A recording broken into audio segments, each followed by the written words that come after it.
BKS Indo Bahrain dance music festival സമാപിച്ചു. സമാപന ചടങ്ങിൽ കേരള ഹൈക്കോടതി ജഡ്ജി ജസ്റ്റിസ് ദേവൻ രാമചന്ദ്രൻ മുഖ്യാതിഥിയായി.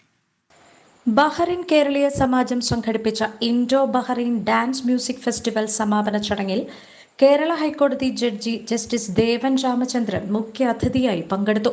ബഹ്റിൻ ഇന്ത്യൻ എംബസിയുടെയും Bahrain Authority of Culture and ആന്റിക്വിറ്റീസിന്റെയും ഏഷ്യയിലെ തന്നെ ഏറ്റവും വലിയ സാംസ്കാരിക പ്രസ്ഥാനമായ സൂര്യയുടെയും സഹകരണത്തോടെ ബഹ്റിൻ കേരളീയ സമാജത്തിൽ സംഘടിപ്പിച്ച Indo Bahrain music and dance ഫെസ്റ്റിവലിന്റെ 3ാം എഡിഷന്റെ സമാപന ദിവസമായ മെയ് 10 വെള്ളിയാഴ്ച വൈകിട്ട് 7 മണിക്ക് ആരംഭിച്ച സമ്മേളനത്തിലാണ് നിരവധി വിധി പ്രസ്താവനകളിലൂടെയും മറ്റും ശ്രദ്ധേയനായ ജസ്റ്റിസ് ദേവൻ രാമചന്ദ്രൻ മുഖ്യ അതിഥിയായി എത്തിയത്.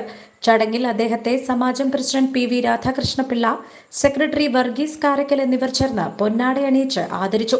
തുടർന്ന് നടന്ന പരിപാടിയിൽ ഇന്ത്യയിലെ പ്രമുഖ വയലിൻ സംഗീതജ്ഞനായ വിദ്വാൻ ഡോക്ടർ എൽ സുബ്രഹ്മണ്യത്തിന്റെ ക്ലാസിക്കൽ വയലിൻ കച്ചേരിയും ഒരുക്കിയിരുന്നു. 24 ബഹ്റൈൻ.